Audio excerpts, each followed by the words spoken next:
segment with Chris Nelder is focused on the lack of funds allocated to U.S. rail transportation, while Asia and Europe dedicate hundreds of billions to the cause, and the consequences of people arguing for cars and roads while no one is arguing for rail. And you've talked about the 13 billion stimulus that we put towards high-speed rail in this country, and when you say it's not even 2% of what we need to get real rail transport going in this country. That's right. There's all these projects going on in Asia and Europe.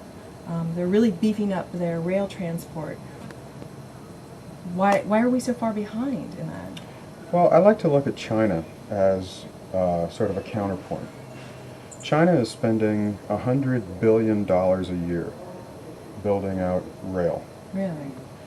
They will, in under a decade, they will have built an entire high-speed rail transport network between all the major cities in China. So we're talking distances that are every bit as vast as those in the United States. Right. But they've simply been able to make that a commitment because they've got a command economy. They're able to say, top down, we want to design an intelligent energy policy. Mm-hmm. We want to get people from point A to point B. We need to spend this much to lay that much rail, and we're going to go forward and we're going to do it, and we're just going to command that it be done.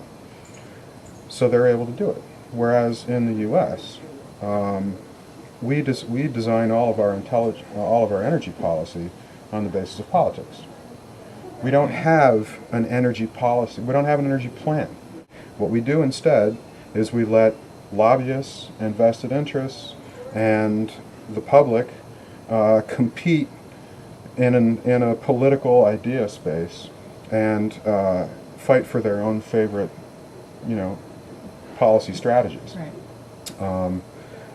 But that doesn't result in a good top-down energy policy or a plan going forward, which is what we need. We're not going to make it going at it this way. So, I've looked at roughly what I think it would cost to build an equivalent high-speed rail transport network in the U.S. to connect our major cities, the most important corridors, and then to build out all the light rail that we need to connect to that and provide inner-city transportation.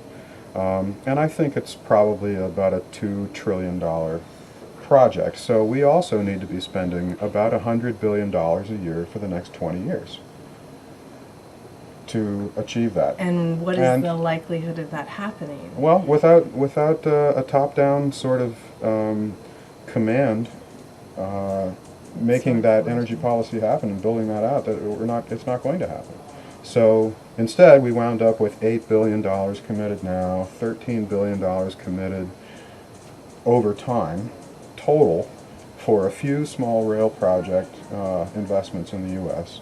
And we spent several times that in the stimulus package for more money toward the dead end of cars and roads.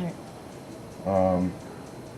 That's what you get when you have people arguing for cars and roads and you don't have people arguing for rail if you're going to make all your policy decisions by politics.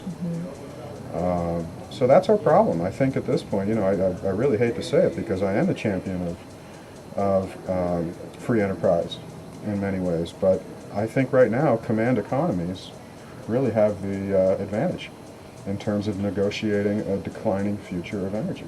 So who besides China is really cornered that in a command economy? Europe is by far the most advanced in the world in terms of their rail commitments, and many of them are not command economies. But what made the difference for them is that they've been living with $6 to $8 a gallon gasoline for a long time, for decades, because they didn't have the kind of domestic resources we had, and they didn't have the ability to command more and more imports cheaply that we did. So they've been forced to live within a declining energy budget, and as a result, they've had 50, 60 mile per gallon vehicles on the roads for a long time. And they also kept the rail structure that they always had, rather than destroying it as we did in the 20s. Again, Right. largely because of politics and lobbying influence. and converting it all to roads. They just maintained it and kept building on it. Right. And their citizens seem more informed about resources and our oil situation Sure. than Americans do. Because they had to be. Yeah. Because they were never given to fall into this hallucination of endless cheap fuel and driving around, you know, and consuming 3 to 4 times as much energy per capita as they do. So that's just been their reality, and they've learned to live with it and have a very high standard of living. Right.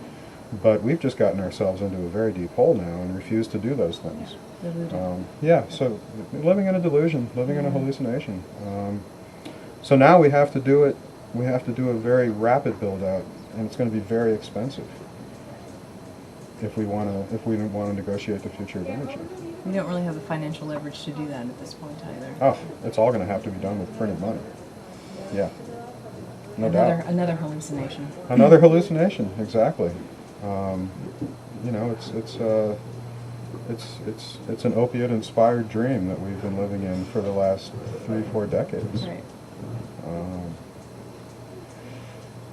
Waking up is tough.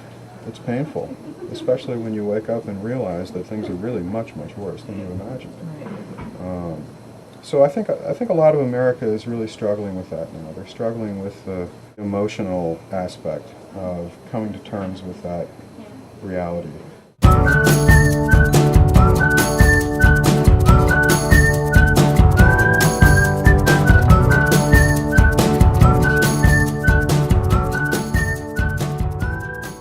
Energy! At least I know how to spell it.